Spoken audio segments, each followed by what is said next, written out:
Dengue é uma palavra que a gente conhece bem, né? Mas e se a dengue for só a ponta de um iceberg gigantesco? Hoje, a gente vai mergulhar a fundo para entender como essa doença, na verdade, faz parte de uma crise de saúde global. Uma crise que se alimenta do esquecimento e da desigualdade. Para começar, vamos colocar um número na tela. Um número que, olha, define a escala do problema. 1,7 bilhão. É um número absurdo. E é importante guardar esse número porque ele representa vidas. Muitas vidas em risco. Pois é. Esse 1,7 bilhão é o número de pessoas no mundo inteiro que vivem sob a ameaça do que a gente chama de doenças negligenciadas. As DTN, sabe? Doenças tropicais negligenciadas. E elas atingem em cheio quem já está numa situação mais frágil. Mas, peraí, negligenciada? O que isso quer dizer na prática? Quer dizer que estamos falando, no fundo, de doenças da desigualdade. Elas não só aparecem onde tem pobreza, elas fazem a pobreza ficar ainda pior. É um ciclo vicioso, sabe? Que prende comunidades inteiras. E olha, esse grupo de doenças é enorme. É super diverso, na verdade. Tem de tudo aí no meio. Desde a hanseníase, que é uma doença super antiga, até a doença de Chagas. E até a sarna, que muita gente acha que é uma coisa simples.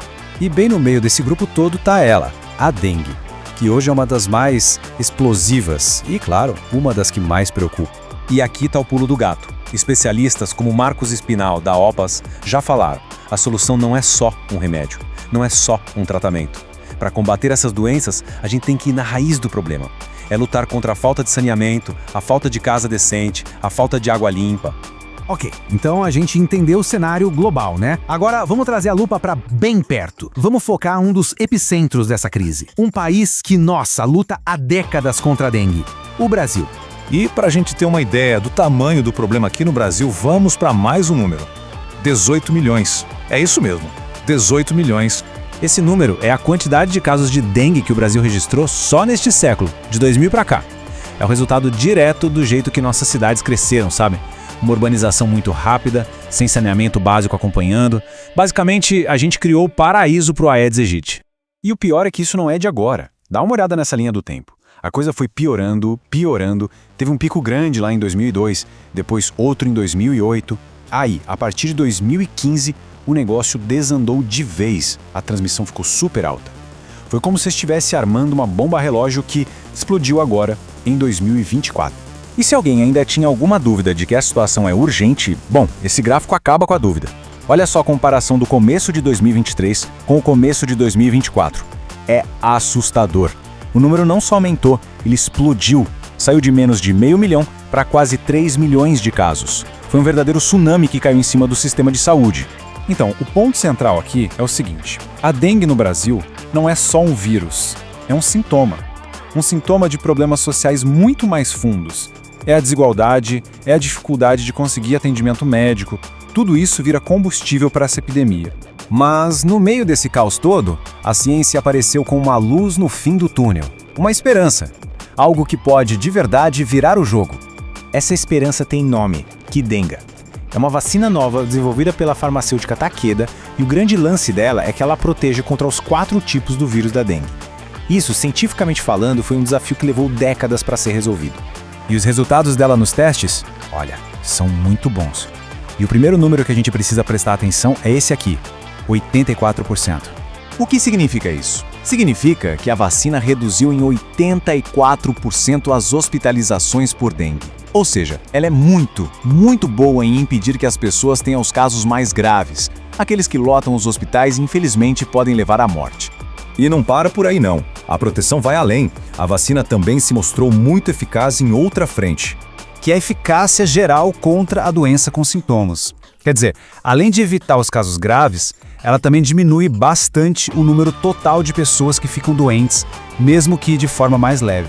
Mas talvez a maior vitória da Qdenga seja segurança. Sabe, a vacina que tinha antes, a dengue-vaxia, tinha um problemão. Se uma pessoa que nunca teve dengue tomasse, ela corria o risco de ter uma dengue mais grave no futuro. Era um perigo. A Qdenga não tem esse problema, e por isso a Organização Mundial da Saúde recomendou o uso dela sem precisar fazer teste antes. Isso, para a saúde pública, é um divisor de águas. Então, a chegada dessa vacina é, sem dúvida, um marco histórico. Mas calma, a luta contra a dengue está longe de acabar. E isso nos leva à pergunta, e agora? qual o caminho daqui para frente? E é aqui que a gente precisa ser bem realista. A vacina é uma ferramenta incrível, fantástica, mas ela não é uma bala de prata, né? Ela não vai sozinha consertar um esgoto que corre a céu aberto. Não vai levar água potável para quem não tem, e muito menos vai acabar com a desigualdade que, no fim das contas, é o que cria o ambiente perfeito para o mosquito. A solução de verdade, então, tem que ser um pacotão, tem que ser integrada. Os especialistas falam numa estratégia com 4 pilares. Primeiro, sim, vacinar o máximo de gente possível. Segundo, melhorar o controle do mosquito de forma mais inteligente. Terceiro, fortalecer os postos de saúde, a atenção primária. E quarto, que talvez seja o mais difícil, atacar as causas da doença lá na raiz.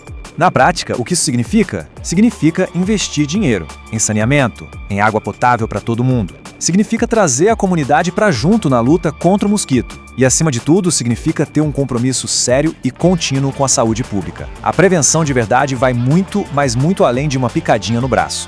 E é com essa reflexão que a gente encerra. A ciência fez a parte dela, entregou uma arma poderosa para a gente lutar contra a dengue.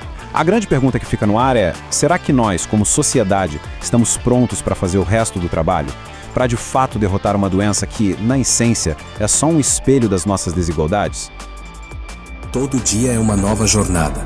Mas e se, no meio do caminho, você sente que algo está faltando? Uma peça importante do quebra-cabeça da sua carreira? Aquele conhecimento que traz segurança, que inspira confiança. O medo de uma máquina que você não entende completamente. O receio de uma altura que parece grande demais. Você já se sentiu assim? Sentindo que, talvez, o seu potencial esteja travado? No Instituto Alpha 3, acreditamos que a resposta para essa incerteza é o conhecimento. Somos um centro de excelência em cursos profissionalizantes, dedicados a transformar o potencial em competência. Nossos cursos vão além da teoria. São a prática que você precisa para dominar cada desafio. Desde a segurança em instalações elétricas, NR10, até o manuseio de máquinas e equipamentos, NR12, garantimos que você estará preparado. E para aqueles que olham para o alto, nosso curso de trabalho em altura, NR35, transforma o receio em confiança.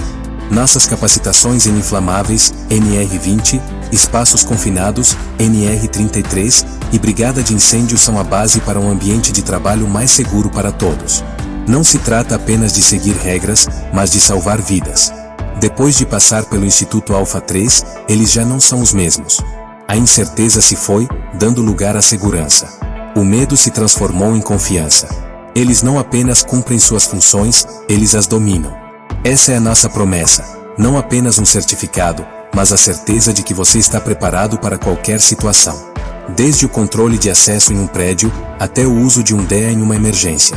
Chegou a sua vez de dar o próximo passo. De investir em você e em sua segurança. De se tornar o profissional que o mercado precisa. Instituto Alpha 3. Onde a sua segurança e o seu futuro se encontram.